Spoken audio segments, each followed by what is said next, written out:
네, 안녕하세요. 산타한 제이슨입니다. 예, 요즘 가장 핫한 등산화 브랜드를 꼽으라고 하면은 아무래도 호카오네오네일 겁니다. 러닝화에서도 굉장히 유명한데요. 저는 오늘 호카오네오네 모델 중에 트레일 러닝화인 스피드고트 4 모델을 리뷰해 보도록 하겠습니다.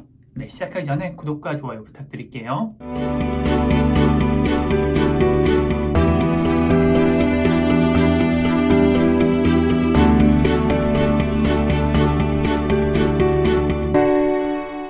호카오네오네는 이름은 굉장히 일본 회사처럼 들리지만은 실제로는 프랑스에서 설립한 회사이고요. 현재는 미국에 인수되어서 미국 회사입니다. 예, 그중 이 스피드고트 모델은 1000마일 대회에서 가장 우승을 많이 한 칼 매처 선수의 별명인 스피드고트를 따서 이름을 붙였다고 합니다. 트레일 러닝 선수의 이름은 딴 만큼 트레일 러닝 하고요. 다만 오늘은 제가 트레일 러닝을 하지 않고 잘 모르는 관계로 트레일 러닝화로서의 리뷰가 아니라 등산화로서의 리뷰를 해보도록 하겠습니다. 산에서 달리는 용도의 리뷰는 조금 부족할 수 있다는 점 양해 부탁드리겠습니다. 오늘 영상은 제가 이 모델을 구매하게 된 이유, 그리고 이 모델의 외관과 그리고 스펙, 그리고 스피드고트의 장점 3가지, 그리고 단점 2가지, 그 외에도 구매 시에 고려해야 되는 부분 4가지, 이 순서대로 오늘 영상을 설명해 드리도록 하겠습니다. 밑에 영상 설명란을 눌러보시면은 각 꼭지별로 타임스탬프가 있어서 바로 가실 수 있으니까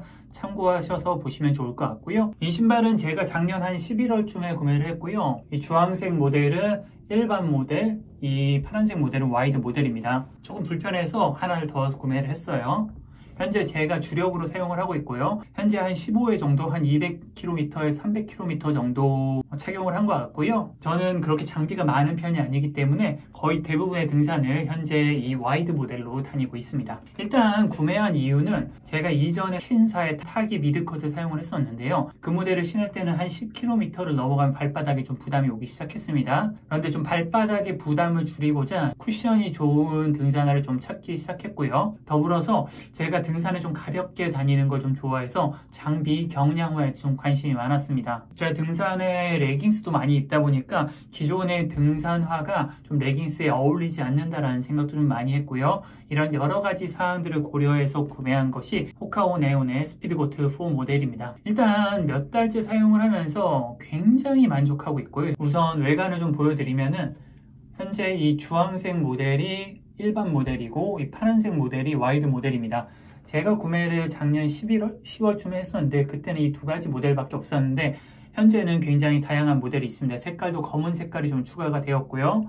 그 외에도 가피가 이 가피는 고어텍스가 아닌데 고어텍스 모델도 출시가 되었고요. 그리고 이 로우컷이잖아요. 미드컷 모델도 좀 출시가 되었습니다. 저 같은 경우는 이렇게 화려한 색깔을 그렇게 좋아하는 편은 아니어서 저는 아마 다시 구매를 한다고 하면은 검은색 모델을 좀 구매를 할 것 같습니다. 일단 가격은 이 일반 모델 기준으로 189,000원이고요. 고어텍스 모델은 209,000원, 그리고 미드컷 고어텍스 모델은 229,000원이니까 참고하시면 좋을 것 같습니다. 예, 오늘은 제가 사용하고 있는 이 와이드 모델 기준으로 좀 설명을 해드리도록 하겠습니다. 일단 외관을 좀 보여드리면은 네, 이 옆면이고요.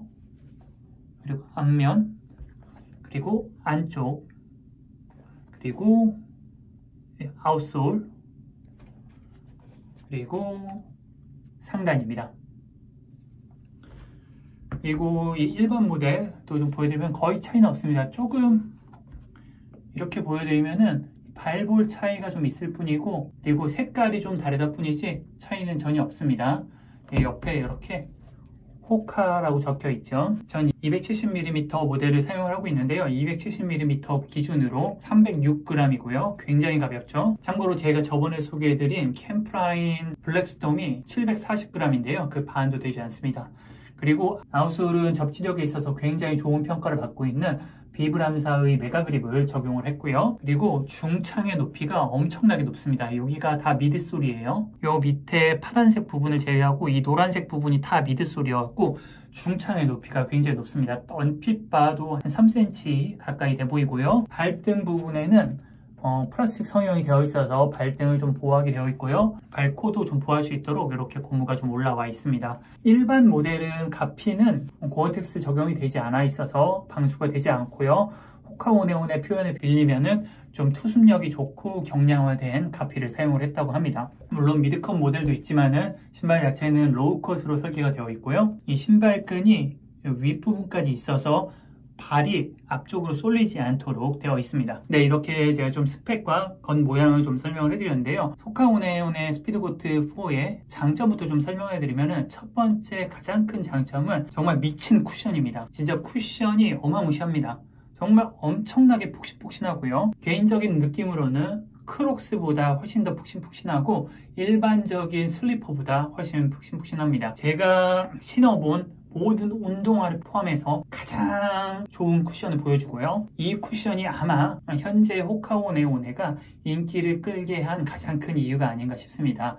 이 엄청난 쿠션감은 두꺼운 중창에서 나오고요. 이 쿠션이 정말 처음 신어보면 신세계입니다. 여태까지 전통적인 방식의 등산화는 발바닥을 보호할 때 두껍고 단단하게 만들어서 발바닥에 무리가 가지 않게끔 설계를 해왔습니다. 제가 저번에 소개시켜드린 캠프라인 블랙스톤도 그렇고 조금 잠발란이나 함바그나 좀 상위 모델들은 중창이 두껍고 단단해서 발바닥에 충격이 가지 않도록 하는데요. 이 모델은 중창이 두껍기도 하지만 푹신푹신해서 충격이 오더라도 중간에서 흡수해서 정말 발바닥이 굉장히 편안함을 느끼고 있습니다. 처음 신었을 때 너무 충격적이었고요. 세상에 이렇게 푹신푹신한 미드솔이 있다니 라고 생각을 할 정도였습니다. 예를 들자면은 제가 원래는 한 10km 이상을 걸어가면은 보통 발바닥에 피로감을 많이 느낍니다. 제가 등산을 많이 하는 편임에도 불구하고 발바닥의 피로를 꽤 빨리 느껴서 이제 쿠션이 좋은 신발을 찾았는데요. 얼마 전에 제가 주작 덕룡 두륜산 종주로 다녀왔습니다. 총 21km 구간인데 영상을 보신 분들은 알겠지만 주작산과 덕룡산이 엄청난 암릉입니다. 정말 끊임없는 암릉인데요. 그 21km의 구간을 이 신발로 주파를 했는데요. 굉장히 험한 암릉임에도 불구하고 발바닥의 피로를 거의 못 느꼈습니다. 그만큼 발바닥에 피로를 줄여주는데 굉장히 탁월한 효과를 보여주고 있고요. 저는 이 쿠션만으로도 굉장히 만족하면서 사용을 하고 있습니다. 두 번째 장점이라고 하면은요, 정말 가볍습니다. 너무너무 가벼워요. 305g이면은 앞에도 간단하게 말씀드렸지만 제가 신고 있는 또 다른 신발인 캠프라인 블랙스톰이 740g, 반도 되지 않는 무게입니다. 기존의 대부분의 등산화에 비해서 정말 혁신적으로 가벼울 겁니다. 많은 사람들이 호카오네온의 신발들을 신으면은 편하다라고 많이 평가를 하거든요. 제가 볼 땐 이 편하다는 이 가볍고 이 전에 말씀드린 쿠션감 때문에 이런 평가가 나오는 게 아닌가 싶습니다. 정말 가볍고 푹신푹신해서 발의 피로를 굉장히 많이 줄여주는 듯한 느낌이 있어요. 블랙스톰을 소개시켜드렸을 때 무거워서 사용하지 않는다라는 분들이 좀 있었는데요. 기존의 무거운 등산화를 선호하지 않으신 분들한테는 정말 추천할 만한 등산화입니다. 그리고 세 번째 장점은 접지력이 굉장히 좋습니다. 앞에서 설명해 드렸지만은 스피드고트 4 모델은 그리고 호카오네온의 트레일러닝화나 등산화 거의 대부분의 모델은 비브람 메가 그립을 적용을 했습니다. 비브람사의 아웃솔들이 접지력에 있어서 안 좋다라는 평가를 많이 받고 있었습니다. 기존에 예전부터 등산을 하시던 분들은 비브람사의 밑창은 미끄러워라는 평가가 많았는데 그 평가를 단번에 뒤집은 것이 이 비브람사의 메가 그립입니다. 이 접지력을 객관적으로 평가하기는 어렵지만은 제가 현재 캠프라인사의 리치 엣지 창과 그리고 메가 그립을 둘 다 사용하고 있는 입장에서 개인적인 경험을 좀 설명을 해드리면요. 일단 습기가 없는 환경에서는 이 리치 엣지는 턱턱턱턱 걸리는 듯한 느낌이 있습니다. 이 메가 그립은 바위에 화강암에 쩍쩍 달라붙은 듯한 느낌입니다. 둘 다 접지력이 굉장히 좋아서 화강암에서 거의 미끄러지지 않는 탁월한 접지력을 보여주는데요. 개인적인 느낌으로는 비브람사의 메가 그립이 조금 더 안정적인 접지력을 보여주는 것 같고요.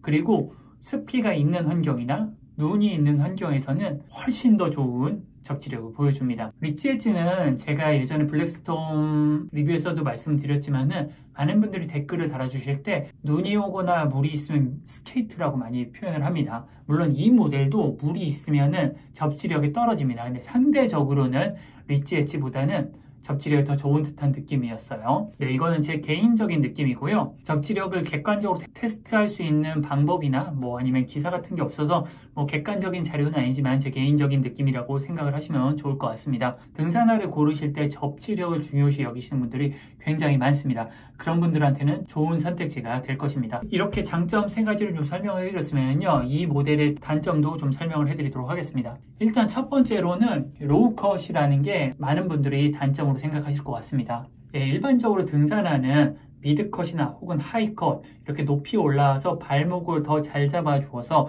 발목 보호를 할 수 있도록 설계가 되어 있는데요.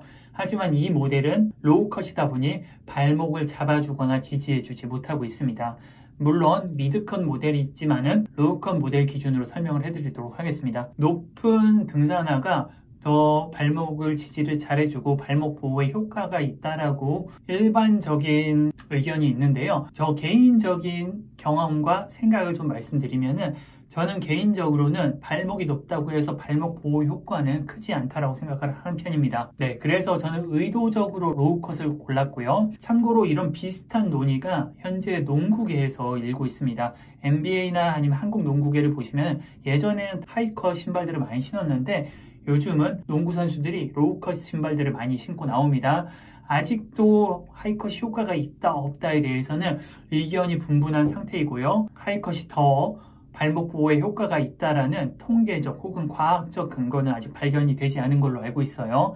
하지만 통상적으로는 하이컷이 좀 더 발목 보호에 도움이 된다라고 일반적으로 생각하시는 건 사실인 것 같고요. 저는 개인적으로는 높은 발목이라고 하더라도 발목 보호에 크게 효과가 없다고 생각하는 편이어서 오히려 경량화를 위해서 저는 로우컷 모델을 선호를 합니다. 만약 발목이 높은 것을 선호하시는 분이라고 하면은 미드컷 모델을 고려해 보시는 것도 좋은 선택일 것 같고요. 발목 보호를 중요하게 여기시는 분들한테는 이 로우컷이라는 게 단점이 될 것 같아서 단점으로 좀 꼽아봤습니다. 예, 그 다음에 단점으로 좀 말씀을 드리고 싶은 것은 이 발가락 보호입니다. 등산화들은 보통 등산을 하다 보면은 신발로 돌을 차거나 나무 뿌리를 차거나 이런 식으로 발가락에 충격이 가해지는 경우가 있습니다.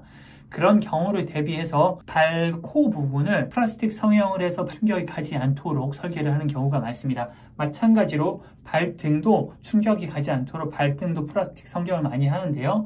이 모델은 발등에는 플라스틱 성형이 잘 되어 있는데요.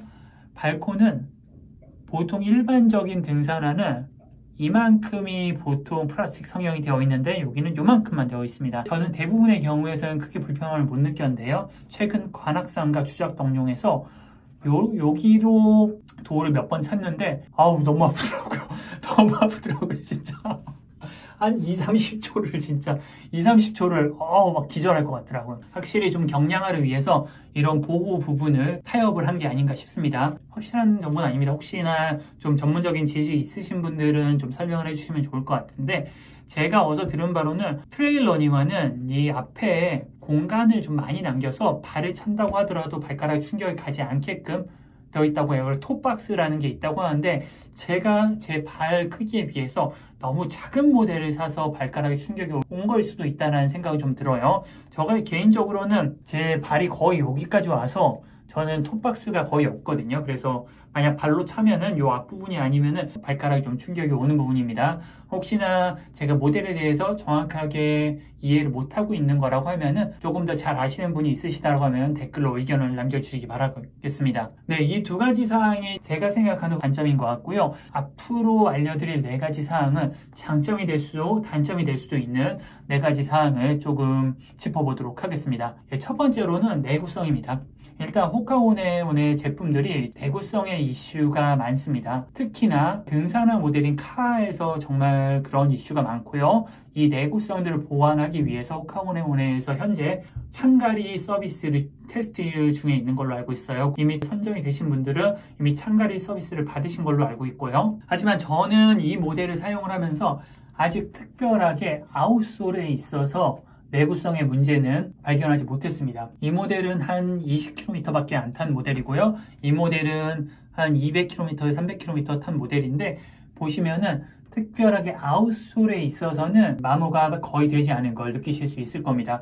그래서 아웃솔의 내구성에 대해서는 저는 크게 아직 걱정은 하진 않고 있는데요. 하지만 미드솔이 조금 찢어지는 경우가 보이고 있습니다.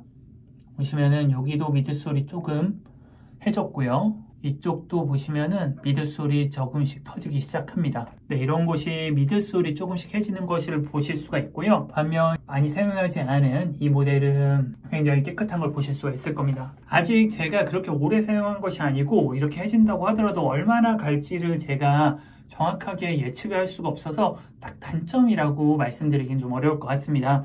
다만 이 미드솔에 손상되는 속도가 현재까지 다른 등산화의 밑창 마모 속도보다는 조금 더 빠른 것은 사실인 것 같아요. 내구성이라는 것이 좀 오래 써보고 충분한 경험이 있어야지 단점이라고 말할 수 있을 것 같아서 제가 단점이라고는 정확하게 딱 집어서 말씀드릴 수는 없을 것 같고, 구매할 때 분명히 고려해야 될 사항 중에 하나인 건 확실한 것 같습니다. 여러분들도 구매하실 때 이런 부분들을 고려하셔서 구매를 하시기 바라겠습니다. 예, 두 번째 조금 짚어드리고 싶은 사항은 이 높고 그리고 상대적으로 긴 아웃솔입니다.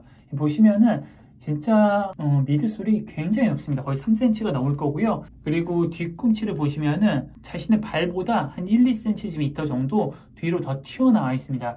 그래서 이 신발을 처음 구매를 하시면 적응하는데 조금 시간이 걸립니다. 이 신발 자체가 약간 좀 기울어져 있습니다. 앞쪽은 중창이 좀 얇고 뒤에는 중창이 더 두껍잖아요. 그래서 좀 처음에 신었을 때는 평지를 가는데도 조금 어색했어요. 그 평지에서 발을 헛디디는 경우가 있어서 친구들을 좀 놀리기도 했었고요. 그리고 두 번째로는 이 뒤에가 더 긴 것이 발을 짚을 때 원래는 좀 걸리지 않는 구간인데 좀 적응하기 전에는 계단 같은 데 걸리는 경우가 좀 있습니다. 이건 좀 적응하는데 좀 시간이 걸리고요.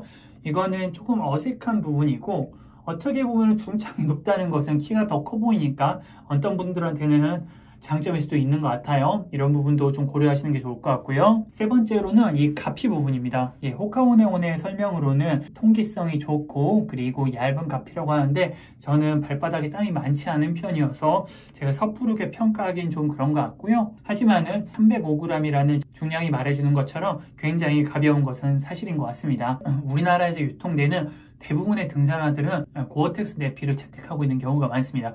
그래서 기본적으로 방수 기능을 제공을 하는데요. 이 신발은 고어텍스 모델이 아니라고 하면은 방수를 제공을 하지 않습니다. 저는 개인적으로는 단점으로 생각하지 않는데요. 방수 기능을 중요시 여기시는 분들한테는 단점이 될 수 있을 것 같습니다. 고어텍스가 아니다 보니까 그만큼 무게가 더 가벼워지고요. 저는 방수 기능을 그렇게 중요하게 여기지 않습니다. 일단 저는 비가 오면 등산을 안 가고요. 비가 온다고 하더라도 게이터가 없으면은 신발이 젖는 건 마찬가지입니다. 그 외에 방수가 또 중요한 경우라고 하면은 개울을 건너는 경우가 있을 것 같은데, 개울을 건너는 경우 자체가 적고, 그리고 로우컷의 경우에는 여기까지 방수가 된다고 하더라도 여기를 넘어오면은 물이 신발 안으로 침투하기 때문에 큰 의미가 없다고 생각을 합니다. 그 외에 방수가 중요한 것은 겨울입니다. 하지만 이 신발은 너무 얇아서 겨울에 신기에는 좀 춥습니다. 저는 그래서 겨울에는 아예 신을 생각을 안 하고요. 겨울에는 좀 더 두꺼운 가피에 따뜻한 신발을 신습니다. 저는 그래서 고어텍스 모델이 아닌 것은 겨울에만 신지 않는다라고 하면 특별히 단점이 아니라고 생각하는데, 겨울에도 쓰실 분이라든지 혹은 방수 기능을 중요하게 여기시는 분들한테는 단점이 될 수 있으니까 참고하시면 좋을 것 같습니다. 그리고 네 번째 고려해야 되는 모델은 가격입니다. 가격은 189,000원인데요. 만만하지 않은 가격이죠. 특히나 등산화를 입문하는데 20만원짜리 등산화를 사고 입문을 한다라는 거는 사실상 좀 부담이 됩니다. 거기다가 로우컷을 생각하면, 로우컷은 요즘 뭐 10만원 이내에서도 많이 구매할 수 있으니까요. 로우컷 신발치고는 굉장히 비싼 가격인 것 같아요. 특히나 호카오네오네가 내구성이 좀 안 좋다라는 평가를 받아서 교체 주기가 더 빠른 걸 고려하면은 가격이 꽤 비싸 보이는 것도 사실입니다. 하지만 또 저 어떻게 생각해보면은 저번에 소개해드린 블랙스톰을 24만원 주고 구매했는데 그보다 5만원 더 저렴한 모델이고, 호카오네온의 또 등산화 모델인 카는 33만원 정도 하거든요.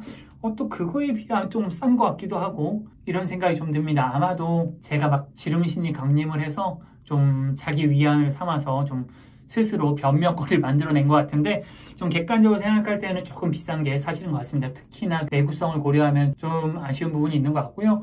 한 1년에 한두 번 정도 세일을 하는 경우도 있는 것 같으니까 한번 관심 있으신 분들은 노려보시기 바라겠습니다. 네, 이렇게 제가 오늘 호카오네온의 스피드보드 4 모델을 300km 정도 착용을 해보고 소감을 좀 말씀을 드렸는데요. 간단하게 좀 정리를 해드리자면은 굉장히 좋은 쿠션과 그리고 가벼운 무게 그리고 접지력이 뛰어나다는 장점이 있고요. 하지만 로우컷이어서 발목 보호가 좀 부실하고 그리고 발가락 보호에 있어서 조금 단점이 있다.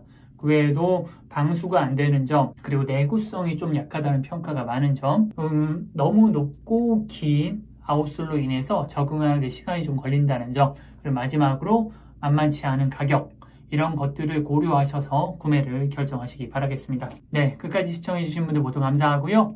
도움이 되셨다고 하면은 구독과 좋아요도 부탁드리겠습니다. 네, 저는 산타는 제이슨이었습니다. 감사합니다.